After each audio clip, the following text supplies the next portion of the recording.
زیادہ گفتگو اس لیے نہیں کرنا چاہتا کہ میں ایک بھرپور کالم لکھ رہا ہوں اور میں آپ سے بیان کروں کہ اس کالم کو لکھتے ہوئے میری جو کیفیت تھی وہ کیفیت جو ہے وہ بیان سے باہر تھی۔ میں کالم پڑھ کے سنا دیتا ہوں اس لیے کہ اس کالم کے بعد میرے پاس کوئی اور لفظ ایسے نہیں بچیں گے کہ میں اس تقریر پر تبصرہ کر سکوں۔ یہ کالم خالصتاً سید الانبیاء صلی اللہ علیہ وسلم کے حوالے سے، اسلام و فوبیا کے حوالے سے مسلمانوں کی آواز کو اس عالمی فورم پر بلند کرنے کی بات ہے۔ باقی تمام مسائل جو ہیں وہ اور طریقے سے حل ہوتے ہیں، لیکن اسلام و فوبیا یا رسول اللہ صلی اللہ علیہ وسلم کی گستاخی جو ہے یہ زبان و بیان کا مسئلہ تھا، اور اس کا مقابلہ بھی زبان و بیان سے اور قلم و قلم سے ہو سکتا تھا، اور وہ انتہائی خوبصورتی کے ساتھ کیا گیا۔ میں آپ کو کالم آپ کی نظر کرتا ہوں، یہ انشاءاللہ العزیز آپ اخبارات میں بھی پڑھ لیں گے، لیکن میں یہ خراج عقیدت ہے جو عمران خان صاحب کو دینا چاہتا ہوں۔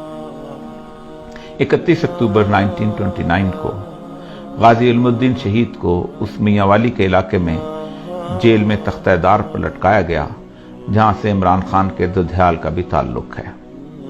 لیکن کس قدر حیرت کی بات ہے کہ اس عاشق رسول کے آباء اجداد میں سے بابا لہنا نے جب اسلام قبول کیا تو اس نے لاہور کے سرحدی علاقے برکی ہڈیارہ میں آ کر ٹھکانہ بنایا۔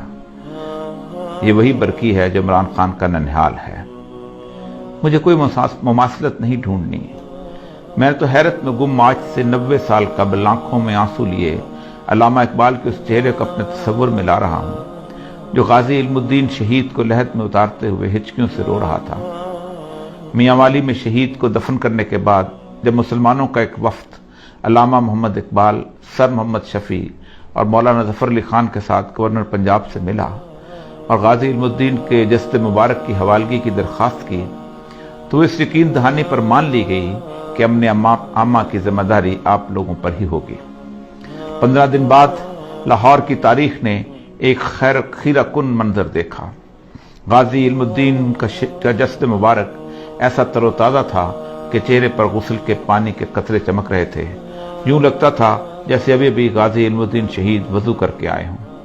لاہور کی تاریخ کا سب سے بڑا جنازہ 5.5 میل طویل کون تھا جو اس سعادت سے محروم رہتا؟ شہید کو لحد میں مولانا دیدار علی شاہ اور علامہ اقبال نے اتارا۔ میت کے سرہانے کھڑے آنسوں سے تر اس عاشق رسول اندلیب باغ حجاز اور پروانہ رسالت علامہ اقبال نے کہا، ترخان کا بیٹا آج ہم پڑھے لکھوں سے بازی لے گیا اور ہم دیکھتے ہی رہ گئے۔ ہر وہ شخص جو سید الانبیاء کے ناموس اور حرمت سے محبت کرتا ہے، اس کی کیفیت اس وقت بالکل ویسی تھی جب عمران خان عالمی فورم پر سید الانبیاء صلی اللہ علیہ وسلم سے مسلم امت کی والہانہ محبتوں کا اظہار کر رہا تھا۔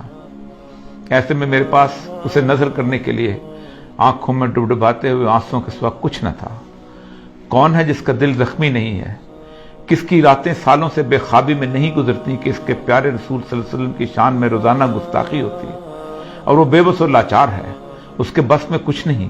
وہ پکار کر بتانا چاہتا ہے کہ میں اس مدینے والی سرکار سے اپنی ماں، باپ، بہن، بھائی اور اولاد سے زیادہ محبت کرتا ہوں، اور یہ میرا آخری سرمایہ ہے، یہی میرے ایمان کی جمع پونجی ہے۔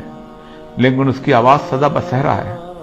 وہ کوئی مولوی ہے تو بس جمعہ کے خطبے میں آواز بلند کر لیتا ہے، کسی تحریک کا سربراہ ہے تو جلوس نکال لیتا ہے، دھرنا دیتا ہے، مفتی ہے تو فتویٰ دیتا ہے، کالم نگار دانشور ہے تو کالم لکھتا ہے، ٹی وی پر گفتگو کرتا ہے۔ لیکن یہ سب مل کر بھی اپنی آواز گستاخان رسول اسلام دشمنوں تک نہیں پہنچا سکتے، اور نہ ہی ان کو عالمی سطح پر اس طرح لاجواب کر سکتے ہیں جس کا موقع اور استحقاق میرے اللہ نے عمران خان کو عطا کر دیا۔ میں تو مالک کائنات کی فرما روائی کا اس حد تک قائل ہوں کہ کوئی پتہ بھی اس کی مرضی کے بغیر نہیں ہلتا ہے۔ یہ کیسے ہو سکتا ہے کہ عمران خان کو ناموس رسالت کے لیے آواز بلند کرنے کی توفیق منشاء الہی کے بغیر ہوئی ہو؟ یہ تو انتخاب ہے اور مجھے اس پر صرف رشک کرنا ہے۔ میرے پاس صرف تشکر کے آنسو ہیں۔ اقوام متحدہ کے 193 ممبر ممالک کے جمع غفیر میں 57 مسلمان ریاستوں کے سربراہ ہیں، اور ان میں سے اللہ نے میرے ہی ملک کے سربراہ کو یہ توفیق عنایت کی۔ شاطمین رسول کا قصہ کوئی تازہ نہیں ہے، مغربی دنیا میں اس کا آغاز سید الانبیاء صلی اللہ علیہ وسلم کے وصال کے تقریباً 150 سال بعد 780 عیسوی میں ہو گیا تھا، جب ایک شخص تھیوفس دی کنفیسر نے رسول اکرم صلی اللہ علیہ وسلم کی شان میں گستاخانہ سوانحی خاکہ تحریر کیا تھا۔ یہ واحد شخص ہے جسے اپنے زمانے کے عیسائیوں کے دونوں بڑے گروہ یعنی رومن کیتھولک اور مشرقی آرتھوڈاکس نے 12 مارچ 817 میں اس کی موت کے بعد اسے ایک قابل احترام سینٹ کا درجہ دیا اور اسے پوری عیسائیت کا مشترکہ راہب قرار دیا۔ اس ملعون کی موت کے بعد سے آج تک یعنی 1200 سال تک مغربی دنیا کی پوری علمی تاریخ اسلام دشمنی، اسلام فوبیا اور سید الانبیاء صلی اللہ علیہ وسلم کی گستاخیوں سے بھری ہوئی ہے۔ کوئی بڑا مورخ اٹھا لیں، آپ کو اس کی تحریروں میں اسلام اور سید الانبیاء صلی اللہ علیہ وسلم سے نفرت ملے گی۔ یہ نفرت اور تعصب ان کی تحریروں میں اتنا واضح ہے کہ وہ تکلیف دہ حد تک جھوٹ بولنے سے بھی گریز نہیں کرتے۔ آپ کوئی بڑا نام لے لیں، William Muir, Margoliouth, Max Weber, doctor Sprenger, Toynbee, sir Hamilton Gibb, Montgomery Watt, Thomas Carlyle, غرض ایک لمبی فہرست ہے جس میں ہر کسی نے ہر صدی میں اس جرم میں حصہ ڈالا۔ یہ وہ مورخین ہیں جنہوں نے تاریخ میں اتنا جھوٹ بولا ہے اور اس صفائی سے بولا ہے کہ آج مغرب کا ہر بچہ اور میرے ملک کا انگریزی میڈیم تاریخ پڑھنے والا ان 12 سالوں میں لکھے ہوئے اس جھوٹ کو تاریخی ماخذ یعنی ہسٹوریکل سورس سمجھ کر سچ مان لیتا ہے۔ یہ ہے وہ صدیوں پر محیط سازش جس کے خلاف مسلمانوں میں سے محبت رسول کے امین علماء کرام، مفتیان، حکام اور ادیب و دانشوروں نے ہمیشہ آواز اٹھائی، لیکن یہ تمام آوازیں اس امت کے لوگوں کے لیے تسکین روح کا باعث تو بنتی رہیں، لیکن مغرب کے لیے ایک چھوٹا سا واقعہ بھی نہ بن سکیں۔ عمران خان کی تقریر ایک بہت بڑا واقعہ ہے۔ یہ 2 وجوہات کی بنیاد پر زیادہ پر اثر ہے، جادوئی تاثیر رکھتی ہے۔ پہلی وجہ یہ ہے کہ وہ اس مغرب کی تہذیب کا ہیرو رہا ہے۔ اسے یورپ کے نوجوان لڑکے اور لڑکیوں نے دہائیوں تک اپنے دل کا شہزادہ، ہارٹ تھروب بنا رکھا تھا۔ ایسا شخص جب میرے آقا سرکار دو عالم صلی اللہ علیہ وسلم کی ناموس کا پرچم اٹھاتا ہے تو پھر مغرب سوچنے پر مجبور ہو جاتا ہے۔ ان کا یقین ایسی تمام جھوٹی تحریروں پر متزلزل ہو جاتا ہے اور وہ اصل اسلامی ماخذ کی طرف رجوع کرتے ہیں۔ دوسری وجہ یہ ہے کہ ایک بہت بڑے اسلامی ملک اور ایٹمی طاقت کا منتخب وزیر اعظم ہے۔ اس کی آواز پورے عالم میں گونجتی ہے اور وہ بھی ایک عالمی فورم پر، تو پھر وہ صرف عمران خان نہیں بلکہ 22 کروڑ مسلمانوں کا نمائندہ بن جاتا ہے۔